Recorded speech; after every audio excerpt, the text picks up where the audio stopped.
সমীৰণ বৰুৱাৰ গাড়ী চালক আছিলোঁ। চালক তাত মই 2014 চনৰ পৰা এতিয়া 25লৈকে মই তাতে কাম কৰিছিলোঁ। কাম কৰি থকা সময়ত মানে ছাৰৰ কিছুমান কথাবিলাক মানে ঘৰততো অত্যাচাৰ হৈয়ে থাকে বাইদেউৰ লগত এইটো মই চাই থাকোঁ, সদায় শুনি থাকোঁ।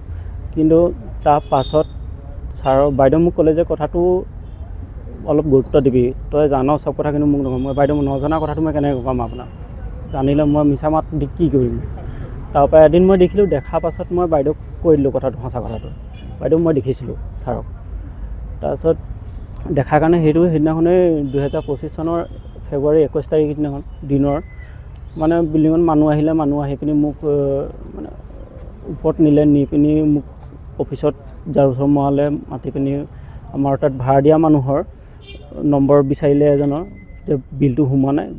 দিওঁতে মোৰ মোবাইলটো নম্বৰ কৰোঁতে মোবাইলটো চাওঁতে মোবাইলটো টানি লৈ আহিলে, আনি মাৰিছে, টেবুলটোত মাৰিছে, ভাঙা নাই তেনেকুৱাতে মানে মোবাইলটো তেওঁৰ ওচৰতে ৰাখিছে, মোক দিয়া নাই।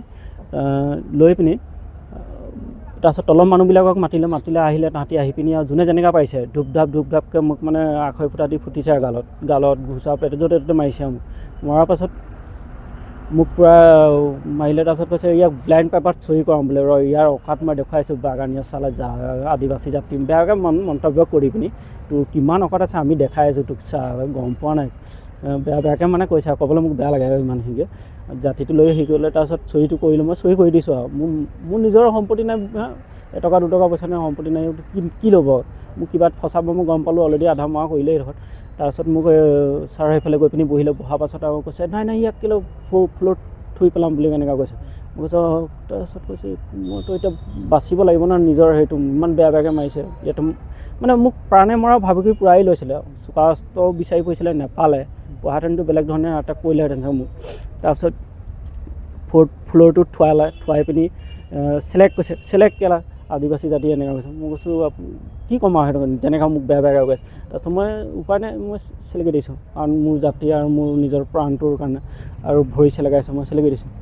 তাৰপিছত কৈছে ইয়াক ওপৰলৈ লৈ যাওঁ, ওপৰত নি পিনি মোৰ বস্তুবিলাক হেৰি কৰিছে, চব দিয়া নাই, তেওঁলোকে হেৰি কৰিছে, ভিতৰতো হেৰি কৰিলে, কৰা পিনি আকৌ চুচাই লৈ আহিছে মোক ধানৰ বস্তা নিচিনাকৈ বেয়া ধৰণে আনি পিনি তো মানে তাত যিমান ব্যৱসায় জেগা আছে, দোকান পোহৰ, তাত চব মোক চিনি পায় ন, ইমান বছৰ থাকিলোঁ ভালকৈ চিনি পায়।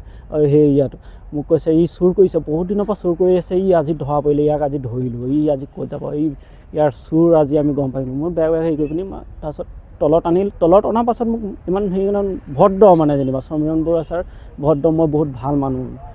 তাৰপিছত সেয়া কৰাৰ পাছত মোক মানে হেৰি কৰিছে, তাতকৈ মোৰ মানে কিছুমান ডকুমেণ্টছ থাকি গ'ল তাত, মানে ৰাখি দিলে না, মোক দিয়া নাই যেতিয়া।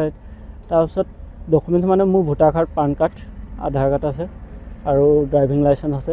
মোৰ মাইকী মানুহ সোণৰ কাণফুলি আছে, আৰু আপোনাৰ পান কাৰ্ড, আধাৰ কাৰ্ড আছে, ভোটাৰ কাৰ্ড আছে। মোৰ এইফালে কাণেদি তেজ বৈ গৈছে না, আৰু মোক কৈছে ন তোক লেংটা কৰি ৰাস্তাত দৌৰাই এনকাউণ্টাৰ কৰাই দিম, তোক ৰেপ কেছত ফচাই দিম, গম পাওঁ নাই। আদিবাসী মাৰ্কছটো বেয়াকৈ কৈছে আৰু ক'বলৈ বেয়া লাগি আছে এতিয়া, বেয়াকৈ আমাৰ জাতিটো লৈ পিনি কৈছে, আৰু মোক চেলেকাইছে বহুত বেয়াকৈ। মোক আজি এজাহাৰ দিছোঁ মই, তাকে এতিয়া কি হয়, মোক ন্যায় লাগে, মোৰ জাতিটোক ন্যায় লাগে।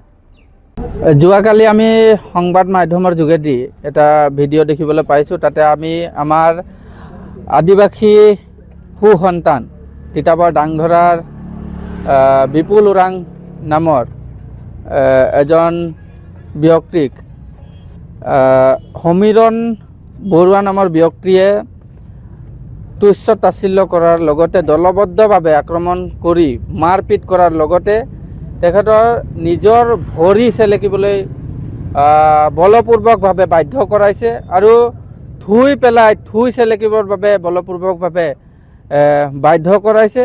আৰু সেইবাবে আমি সদৌ অসম আদিবাসী ছাত্ৰ সন্থা আৰু আদিবাসী বিভিন্ন দল সংগঠনে ঐক্যবদ্ধভাৱে আহি আজি তিতাবৰ থানাত আমি এখন স্মাৰক পত্ৰ দাখিল কৰিছোঁ।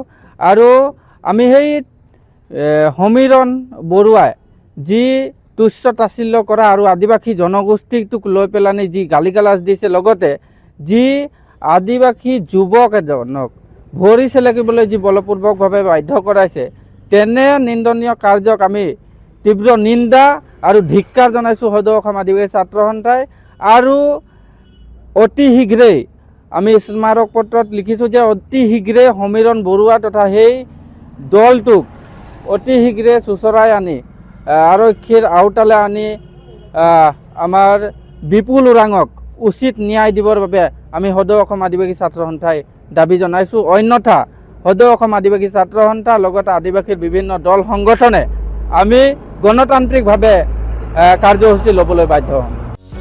যিকোনো খবৰৰ বাবে যোগাযোগ কৰক আমাৰ এই নম্বৰত 9181 307 221।